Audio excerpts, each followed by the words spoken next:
Chapter 1. I found out my husband was cheating in the middle of a corporate merger on the same day I was responsible for signing documents that would decide people's careers. I did not scream, I did not confront him, and I did not warn anyone. I am Rowan, and for 15 years my job was to make sure everything stayed on record.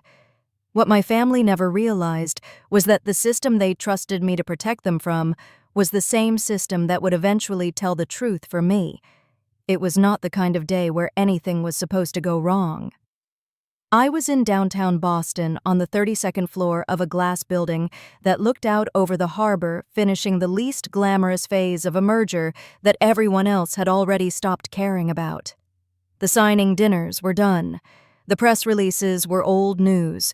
What remained was integration, process mapping, compliance reviews, authority transfers, the quiet part where mistakes actually mattered. I had spent nearly 15 years working in post-merger integration. I knew the rhythm of it. Long days, clean language, no drama. I was good at this work because I did not get attached to noise. I focused on what could be proven, documented, traced. That morning, I was leading a review session with 2 department heads and an internal audit lead. We were going line by line through expense approval chains, verifying who had access to what systems after the acquisition closed. It was tedious. It was necessary. It was the kind of work people trusted me with because I did not miss details. My phone buzzed once on the conference table. I ignored it. It buzzed again. I glanced down, expecting a calendar alert or a message from my assistant asking if we could push the next meeting by 15 minutes. Instead, it was an image, a screenshot, not sent to me, forwarded, or maybe sent by mistake. I did not open it right away. I waited until the discussion paused, until someone asked if we could take a 5-minute break. I nodded, gathered my notebook, and stepped into the hallway outside the conference room, where the sound dropped to a low hum. Only then did I look. The image was of a bathroom mirror I did not recognize. The lighting was warm and unfamiliar. The counter was cluttered in a way my own never was. And in the reflection partially visible was a phone screen with a message thread open. The message itself was short. Something about needing to talk soon. Something about handling things before human resources found out.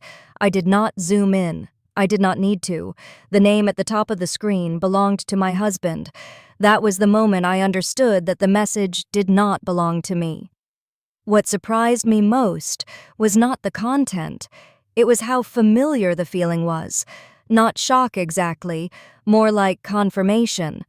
The quiet click of something falling into place. I had suspected for a while that something was off.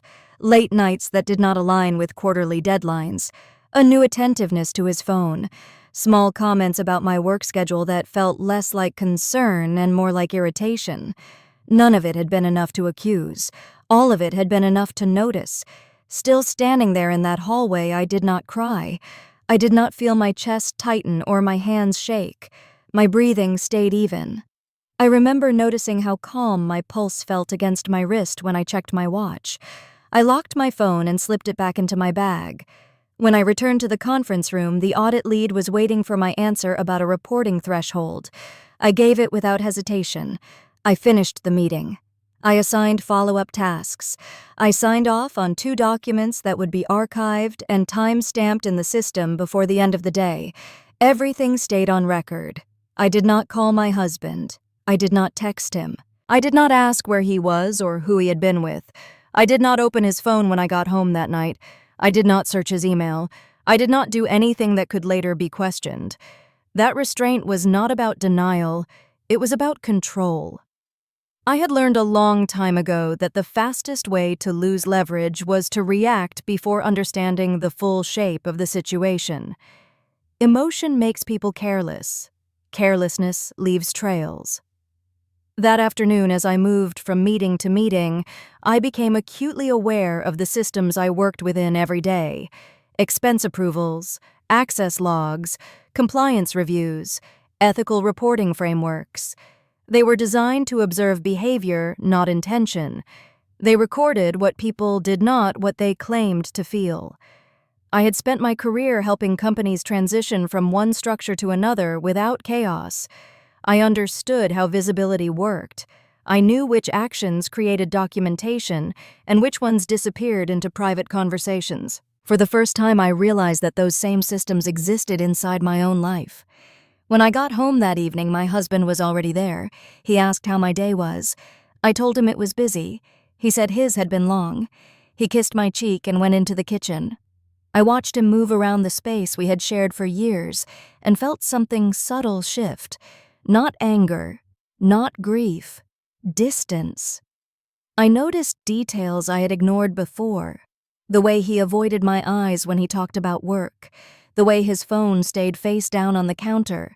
The way he filled the silence with unnecessary explanations. I did not confront him. I did not test him. I did not give him an opportunity to lie or tell the truth. That night, lying awake beside him, I thought about my mother. She had spent 3 decades in regulatory compliance for a financial services firm before she retired. When I was younger, I used to complain that her job sounded boring. She would smile and tell me that boring was safe. That boring meant things were documented. That boring was where the truth lived. She once told me that silence could be powerful, but only if it was chosen. Silence that came from fear eventually erased you. I understood what she meant now. The message on my phone had not forced me to act. It had clarified something I had been avoiding. My silence until that point had not been strategic. It had been habitual. I had been smoothing edges, making space, absorbing inconvenience without naming it. That realization landed heavier than the betrayal itself.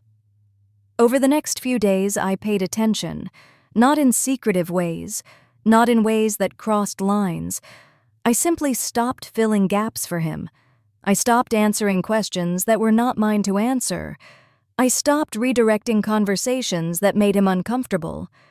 At work, I continued doing my job exactly as required. I followed protocols. I escalated issues that needed escalation. I documented decisions and ensured proper oversight. Everything remained clean. I did not think of what I was doing as revenge. I did not even think of it as preparation. It was closer to alignment, a recalibration between what I knew and how I behaved. The systems I worked with every day were not emotional. They did not care about intent or excuses. They noticed patterns. They preserved records. They waited patiently for people to reveal themselves.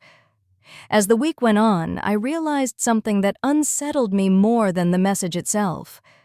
Nothing in my professional world had been built to protect my husband from consequences. That protection had come from me, from my assumptions, from my habit of smoothing over things before anyone else noticed. Once I stopped doing that, everything else stayed exactly the same. By the end of that first week, nothing had outwardly changed. Our house was quiet. Our routines continued. My calendar was full. My inbox was organized. But inside, the way I saw my marriage and my role within it had shifted permanently. I had not taken a step forward yet. I had simply stopped standing in the way. Chapter 2. The space I left behind did not stay empty for long. Once I stopped smoothing things over, the past began resurfacing in fragments I could no longer ignore. Not in dramatic scenes, but in small moments that replayed themselves with uncomfortable clarity. Evenings when my husband, Daniel Cross, came home later than he said he would. Business trips that never quite lined up with his calendar. Casual remarks about my job that were framed as jokes but always landed like quiet dismissals. I was 42, living in the North Shore suburbs of Chicago, working as a transition lead for a consulting firm that specialized in corporate restructuring. I had spent years managing other people's crises with discipline and restraint. Yet inside my own home, I had been absorbing inconsistencies and explaining them away. Once I stopped doing that, the memories rearranged themselves. Daniel used to say I worked too much. He said it lightly often at dinner, often with a smile. "You live in spreadsheets," he would say. "You forget people need warmth." I used to laugh and tell him someone had to pay the mortgage. At the time, it felt balanced. Looking back, I see how often his comments positioned my ambition as a flaw rather than a contribution. The first time I heard his mother say something similar, it startled me. Eleanor Cross had a way of speaking that sounded gentle but carried expectations underneath. We were sitting in her living room one Sunday afternoon, the television murmuring in the background. She poured tea and asked how work was going, then nodded as I answered. She said she worried that couples drifted apart when one person became too focused on their career. She said men needed to feel wanted at home. She said marriages required sacrifice. I remember replying carefully, telling her that Daniel and I both worked, that we supported each other. She smiled and patted my hand as if I had missed the point. Mark Cross, Daniel's younger brother, was there that day too. He shifted in his chair and stared at his phone when the conversation turned awkward. Later, when Daniel stepped outside to take a call, Mark murmured that things were complicated and that families were better off when no one rocked the boat. At the time, I accepted that framing. I told myself that harmony mattered, that not every discomfort needed to be named. Now those moments returned with sharper edges. After the message I had received the week before Eleanor invited us to dinner again, Daniel seemed eager to go. I agreed without hesitation. I wanted to see what happened when I stopped buffering interactions for him. The evening unfolded politely. Conversation drifted from neighborhood news to work schedules. At one point, Eleanor looked at me and said she hoped everything was all right between Daniel and me. She said she sensed tension. She said she worried I was holding on to things instead of letting them go. I asked her what she meant. She hesitated, then said she believed forgiveness was a choice women made to keep families intact. She said men made mistakes, but stability was fragile. She said independence could sometimes look like distance.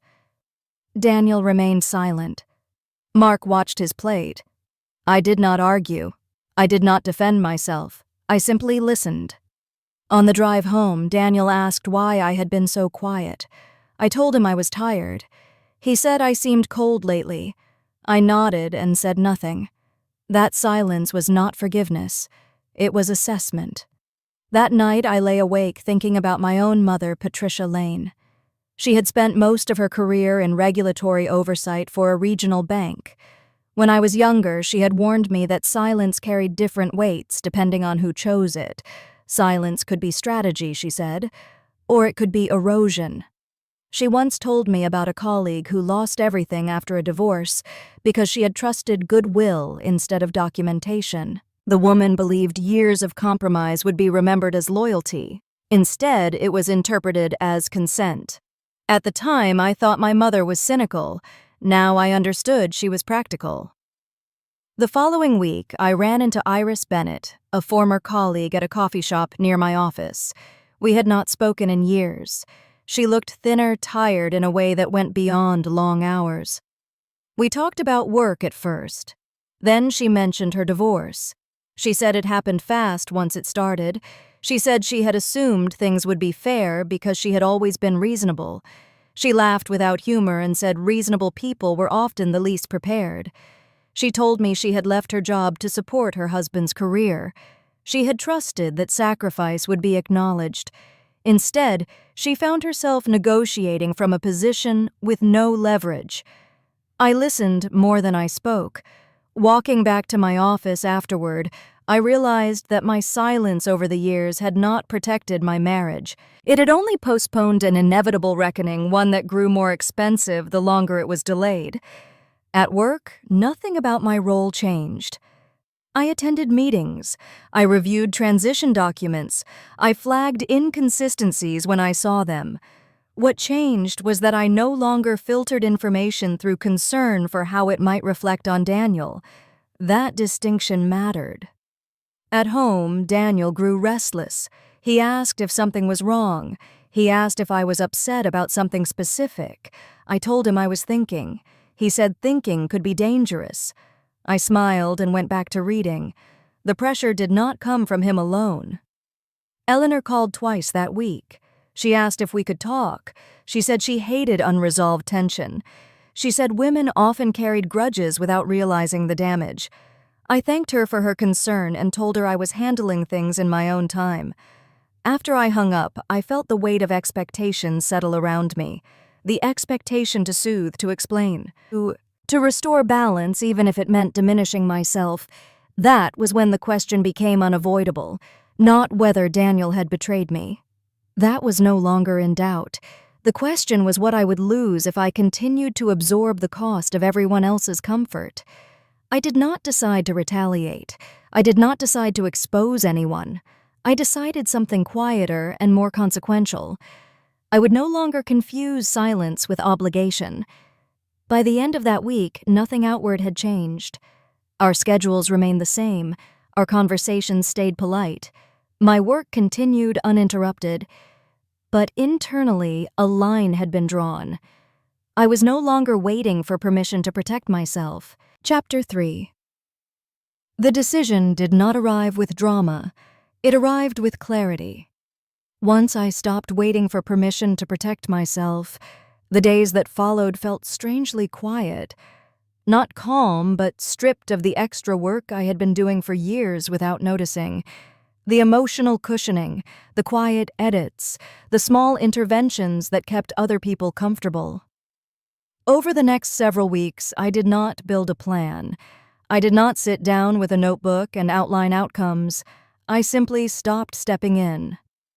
At work, that distinction mattered more than I expected. I was leading transition oversight for a Midwest logistics acquisition coordinating between operations finance and compliance as systems merged.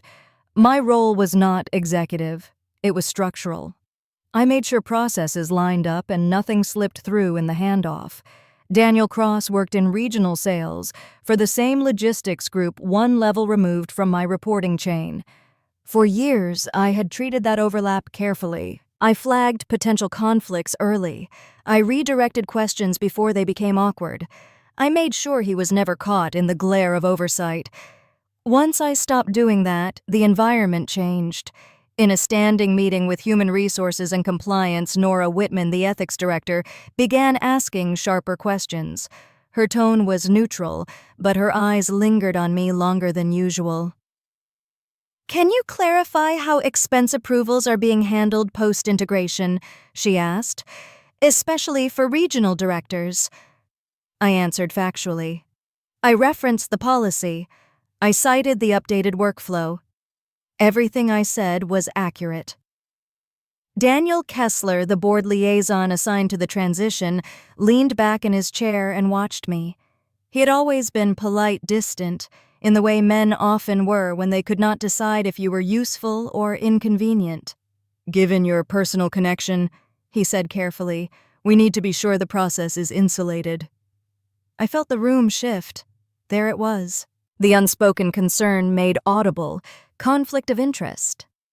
I nodded once. "Of course," I said. "That is why approvals are routed through the compliance queue, and not my desk." Nora glanced at Daniel Kessler. He made a note.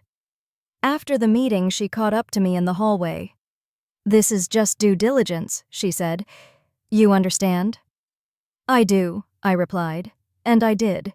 Due diligence was not an accusation. It was a test. What surprised me was how little I felt the need to defend myself. A week later, the test came more directly. An internal audit flagged inconsistencies in regional expense reporting. Nothing criminal, nothing dramatic. Patterns, timing issues, entries that fell just outside updated thresholds. Nora scheduled a review session and asked me to attend. "Your name is on the transition documentation," she said over the phone.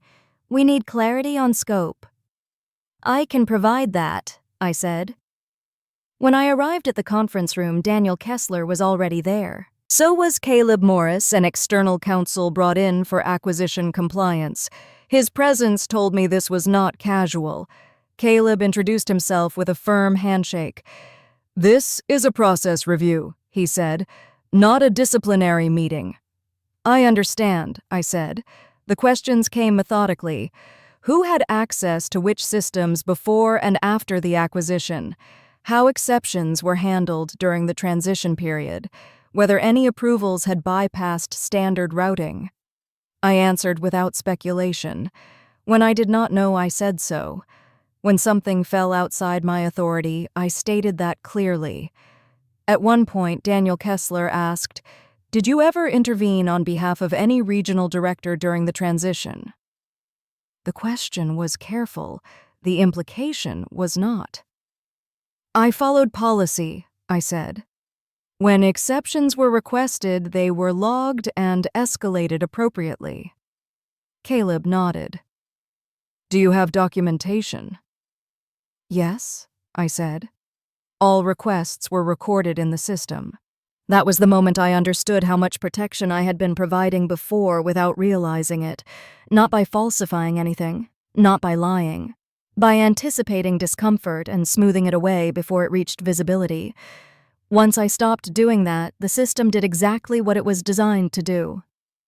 Daniel Cross had no idea any of this was happening. At home, he talked about work with growing confidence. He mentioned potential restructuring. He speculated about expanded responsibilities. He seemed energized in a way I had not seen in years. "They are finally noticing my numbers," he said one night, loosening his tie. "This merger could be good for me." I nodded and asked what he wanted for dinner.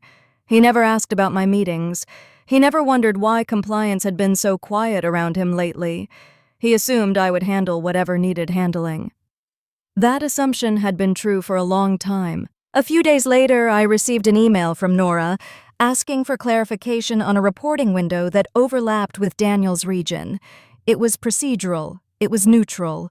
It was logged. I responded by copying Caleb and attaching the relevant documentation. Nothing more. That action was small. It was also irreversible. When Daniel Kessler requested a follow-up session to finalize the review, I was invited as an observer, not a participant. My role was now clearly defined. I sat at the table as reports were presented. I listened as patterns were explained. I watched as questions were directed at people who were no longer insulated by proximity to me.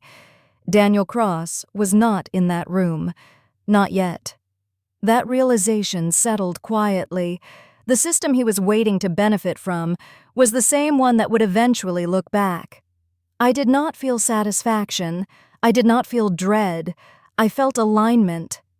For the first time, my professional discipline and my personal boundaries were not in conflict. At home, tension crept in. Daniel noticed my distance. He asked if something was wrong. "You have been distracted," he said. "Is work stressing you out?" "Work is fine," I replied. "Then what is it?" he asked. I looked at him and realized how little I wanted to explain. "Things are shifting," I said. "That is all." He frowned. "Shifting how?" I did not answer. That night, I reviewed my calendar for the following week. Meetings were scheduled, reviews were pending. Nothing unusual appeared on the surface, and yet I knew the trajectory had changed. I had not accused anyone. I had not exposed anything. I had simply stopped absorbing risk that was never meant to be mine. The system was awake now. All I had to do was let it work. Chapter 4. The work did not announce itself when it finally converged. The morning started like any other review day.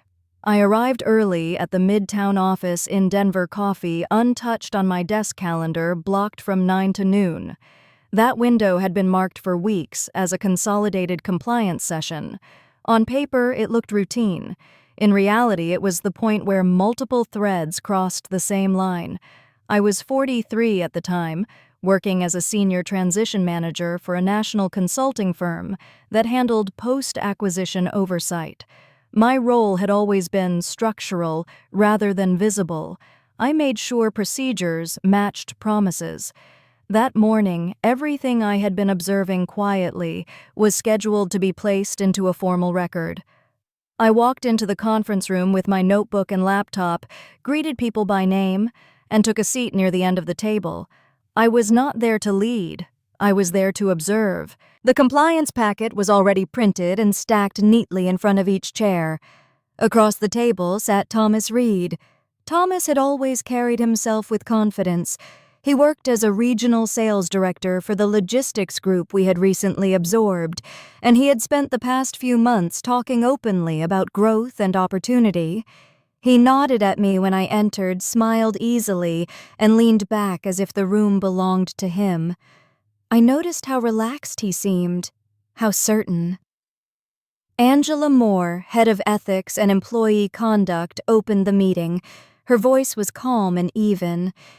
"We are here to close out outstanding compliance items related to the integration review," she said.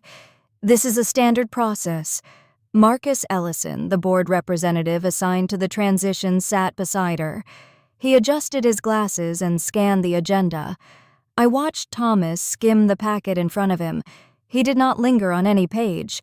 He looked bored. As the discussion moved forward, Angela reviewed timelines and explained reporting thresholds. Marcus asked clarifying questions. Everything unfolded at a measured pace. Then it was Thomas's turn. "Can you walk us through your expense approvals during the transition window?" Angela asked. "Of course," Thomas said. He leaned forward, confidence undiminished. "The merger created some confusion, but my team stayed productive. I made judgment calls to keep things moving." That phrasing caught my attention. Judgment calls. Angela nodded.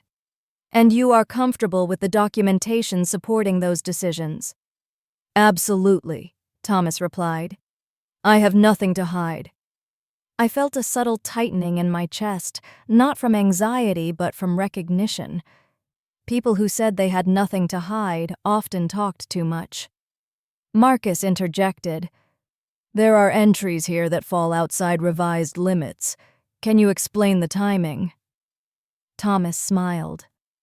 "Those were transitional exceptions. I assumed flexibility during restructuring." "Assumed?" Angela repeated. "Based on what guidance?" Thomas hesitated for the first time. "Based on precedent," he said. "We had similar latitude before." Angela flipped a page. "The revised policy was distributed 2 weeks prior to those entries." "I did not see that," Thomas said quickly. "If I had, I would have adjusted." I watched as he began to explain himself further, volunteering details no one had asked for. He spoke about workload, about pressure from leadership, about his understanding of intent. Each word added weight. Angela remained composed. "Intent is not the standard," she said. "Documentation is." Marcus slid a form across the table. "This acknowledgement confirms receipt of updated policy. It is signed electronically." Thomas picked it up, brows furrowing. "That must be an automated acknowledgement," he said. "I signed dozens of those." "And yet," Marcus said, "the system timestamps indicate review." Silence settled. Thomas glanced around the room, searching for support. His eyes flicked toward me just for a moment. It was a reflex. He had grown used to me anticipating problems before they reached visibility. I did nothing. Angela continued. "There are also entries routed through exception channels that bypassed secondary approval." "I was authorized," Thomas said. "I spoke with someone." "Who?" Angela asked. Thomas opened his mouth, then closed it. "I do not recall exactly." That was when the tone changed. Caleb Turner, external counsel brought in to advise on compliance matters, cleared his throat. "For the record," he said, "this review is not punitive. However, once findings are documented, they must be addressed according to protocol." Thomas nodded rapidly. "I understand," he said. "If there were errors, I am willing to correct them." Caleb slid another document forward. "This is the formal response statement. Please review and sign to confirm accuracy." Thomas skimmed it quickly, impatience creeping in. "This is standard," he said. "I have signed similar forms before." He signed. The sound of the pen hitting paper felt louder than it should have. I knew what that signature meant. It acknowledged discrepancies without contesting them. It closed the door on revision. Angela collected the forms and placed them into a folder. These will be submitted to the review committee today. Submitted, Thomas repeated. His voice wavered slightly. Is that necessary? It is required, Marcus said. Once submitted, the process moves forward. No one mentioned personal relationships. No one referenced anything outside policy. The room stayed professional, neutral, contained. Thomas's confidence drained slowly, replaced by something closer to disbelief. He tried to recover. So what happens next? He asked. Angela met his gaze. The findings are evaluated. Determinations are made. You will be notified. The meeting concluded shortly after. As people stood and gathered their things, Thomas approached me. His voice was low. You knew about this, he said. I looked at him evenly. I knew the process. You could have said something, he pressed. I followed procedure, I replied. He searched my face, confusion giving way to realization. But it was too late for explanations. The report was already logged. The signatures were recorded. The timeline was locked. As I walked back to my office, I felt no triumph, no satisfaction. Only a steady awareness that a line had been crossed and could not be uncrossed. Everything had been done openly, legally, in full view. What had been set in motion would continue without me. And for the first time, that did not feel like loss. Chapter 5. What followed unfolded slowly, the way real consequences usually do. There was no dramatic fallout the week after the review meeting. No shouting, no public scandal, just a series of quiet adjustments that began rippling outward, touching one area of life after another. At work, my calendar shifted. I was reassigned fully to a new integration project in another region, a routine move that carried no commentary. The transition team I had been overseeing continued without me. That was intentional. Once the report was submitted and logged, my involvement was no longer appropriate. I did not ask for updates. I did not need them. Thomas Reed stopped mentioning growth opportunities. His name appeared less frequently in internal summaries. When it did, it was attached to neutral phrasing about pending review outcomes and procedural follow-up. No one gossiped. No one speculated aloud. In corporate environments like ours, silence was often the loudest signal. At home, the change was harder to ignore. Thomas came home later than usual for several weeks, not from work events, but from long walks and unnecessary errands. He seemed unsettled, pacing in ways that did not match his words. When he spoke, it was with forced casualness. One evening, he asked if I had heard anything about restructuring decisions. I told him I had not. That was true. Another night, he asked if I thought the compliance process had been fair. I said fairness was not the standard. Procedure was. He did not like that answer. The conversations between us grew sparse, then practical. Schedules, groceries, logistics. We moved around each other like co-workers finishing out a contract that had quietly expired. His mother stopped calling. At first I noticed the absence and waited for the familiar follow-up. It never came. No concerned check-ins. No reminders about forgiveness or stability. Just silence. I realized then how conditional her involvement had been. As long as I played the role expected of me, I was welcomed. Once I stepped outside it, there was nothing left to discuss. Mark sent a single message asking if everything was okay. I replied that it was being handled. He did not respond again. The space where those relationships had been felt oddly clean, empty, but not painful. A few months later, I met Iris Bennett for lunch. She looked different. Not happier exactly, but steadier. She told me she had taken a new role with a smaller firm, one that paid less but offered autonomy. She said she was rebuilding slowly. I told her I was glad. She studied me for a moment and said she wished she had stopped protecting people sooner. She said she had mistaken endurance for loyalty. We did not dwell on it. Some realizations did not need elaboration. As spring turned into summer, my life settled into a new rhythm. Mornings were quieter. I stopped bracing myself before conversations. I no longer replayed interactions in my head, wondering how to make them land more softly for someone else. Thomas moved out in early July. There was no argument. He said he needed space. I said that made sense. We divided things methodically. Finances were addressed with the same clarity I brought to my work. There were no surprises, no last-minute appeals. When he left, I stood in the doorway and watched him load the final box into his car. He looked at me as if waiting for something. I did not know what he expected to find. I closed the door and went back inside. The house felt larger afterward, not because it was empty, but because I no longer had to navigate around someone else's expectations. Weeks passed. I took up walking in the mornings, tracing the same loop around the neighborhood, noticing details I had missed before.